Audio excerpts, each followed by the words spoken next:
En estas diapositivas les quiero dar una breve explicación sobre el análisis de bioimpedancia para aquellos que están haciendo su tesis en esta área. De una manera muy sencilla, trataremos de explicar lo que es un análisis de bioimpedancia.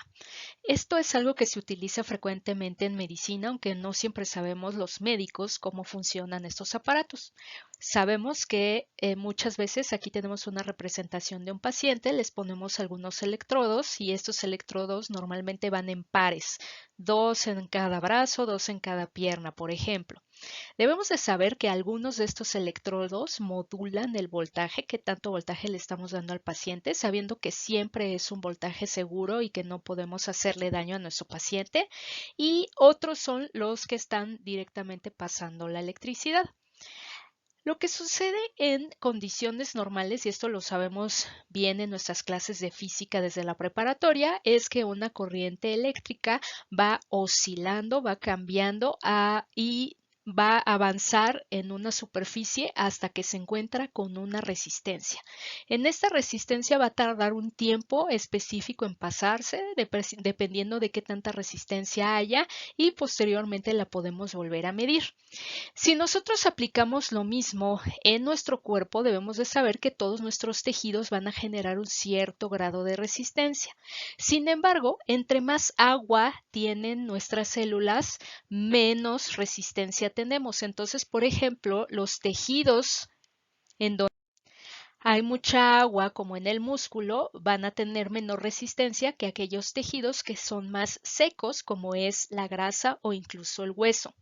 Entonces, si nosotros vamos cambiando el voltaje que le estamos pasando a nuestros pacientes, vamos a poder medir diferentes tipos de ondas, diferentes resistencias y entonces hacer una comparación y decir, bueno, esto es totalmente agua, esto tiene una consistencia de músculo, esta tiene una consistencia de hueso. Por eso es que es importante que se estandaricen a la edad, al peso, a la actividad física, que el paciente esté bien hidratado al momento de hacer el estudio y que esté en ciertas condiciones para que estas resistencias no se afecten. Algo que debe de quedar muy claro es que en este punto que llamaremos cero, estamos hablando de 0 grados, empieza a moverse la corriente eléctrica y una representación gráfica es esta onda que sube y baja. Sin embargo, para nosotros que no tenemos una mente matemática, tal vez no tendría mucho sentido, pero para los matemáticos el hecho de que se esté moviendo sobre un eje de las X tiene toda la trascendencia del mundo porque es mucho más fácil medir puntos intermedios en esta línea que trazarlos en un círculo. Aunque para nosotros esta representación de lo que es 0 grados, 60, 90, 180 es mucho más comprensible. Para cuestiones eléctricas se prefiere esta representación en donde aquí vemos el 0, aquí vemos 30, 40, 50 hasta que llegamos al 90 y de aquí vamos a seguir contando a pesar de que la gráfica ya va bajando, seguimos contando y aumentando números y en este punto se va por el lado opuesto del círculo, pero seguimos aumentando grados.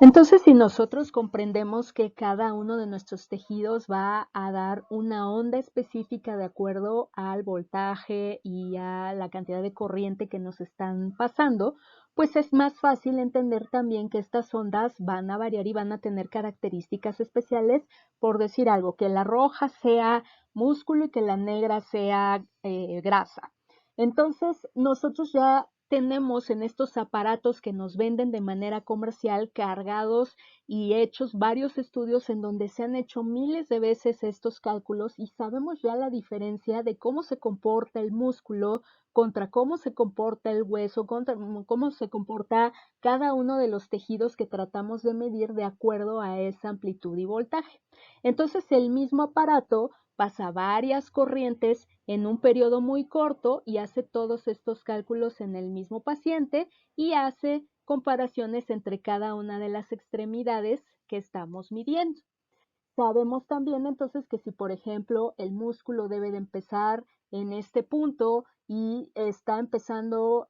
más tarde, a lo mejor está teniendo más resistencia, eso puede significar que haya más o menos músculo, lo mismo con la grasa, con el agua y con cada uno de los compartimentos o componentes que podemos medir con estos aparatos. Y entonces el tiempo en el que yo empiezo a pasar la corriente y el momento en el que estoy tomando la medición, y estamos hablando de milisegundos, son periodos muy cortitos, nos van a dar un cierto grado. Entonces, un milisegundo va a ser 18 grados y así nos vamos a ir siguiendo hasta que completemos los 360 grados. Si tenemos un retraso muy, muy grande, pues quiere decir que ese tejido en especial está presentando mucha resistencia. Entonces, si yo tengo un periodo muy grande para la grasa, pues entonces tengo un gran depósito de grasa. Si estoy teniendo un retraso muy grande para el componente que representa el músculo, quiere decir que tengo más músculo.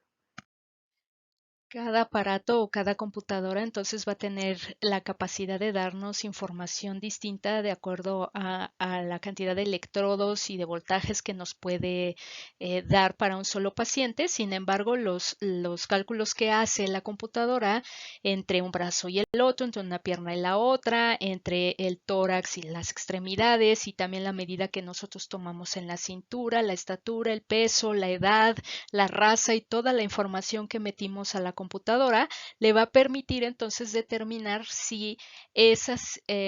ángulos de fase, esas bioimpedancias que están midiendo son normales de acuerdo a todas esas variables. Entonces, depende mucho de los patrones poblacionales que tenemos. Entonces puede ser que a lo mejor está los brazos, la cantidad de músculo alta, por decir, pero es comparado contra personas de la misma edad y sexo y de la misma etnia. Algunos aparatos también nos pueden indicar, por ejemplo, aquí con este punto, si el paciente se está moviendo más hacia el aumento de la masa muscular o hacia la pérdida del músculo, si está ganando eh, peso magro o si está aumentando grasa, precisamente por la diferencia que hace entre esas voltajes. Y lo mismo hace una diferencia entre la masa celular y el agua. Entonces, eso es lo que nos permite hacer los cálculos de en realidad lo que estoy midiendo es músculo, en realidad lo que estoy midiendo es agua o en realidad lo que estoy midiendo es grasa. Después de hacer el estudio con varias cantidades de electricidad, entonces la computadora que tenemos tiene la capacidad de darnos un solo número, ese ángulo de fase, que es la diferencia que tenemos entre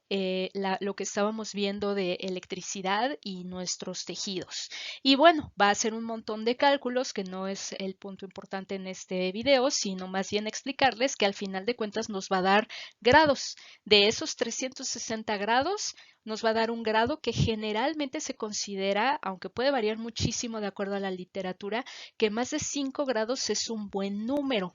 Eso quiere decir que si le estamos poniendo algo de resistencia a la electricidad, quiere decir que nuestras células están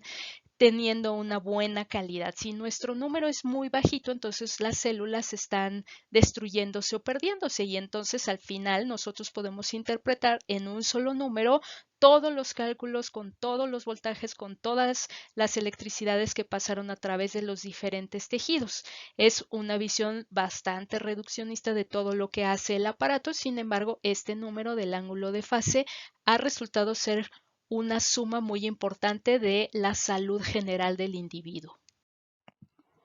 En esta gráfica podemos ver entonces cómo aquellos pacientes que tienen menos de 5 grados en el ángulo de fase se consideran con una salud celular subóptima o francamente pérdida, muerte o ruptura celular. Entre 5 y 10, dependiendo de la literatura que estemos revisando, se va a considerar normal y pacientes que tienen arriba de 10 en general se consideran en buena condición o incluso atletas de alto rendimiento. Sin embargo, puede haber mucha variación poblacional o por todas las variables que hemos comentado.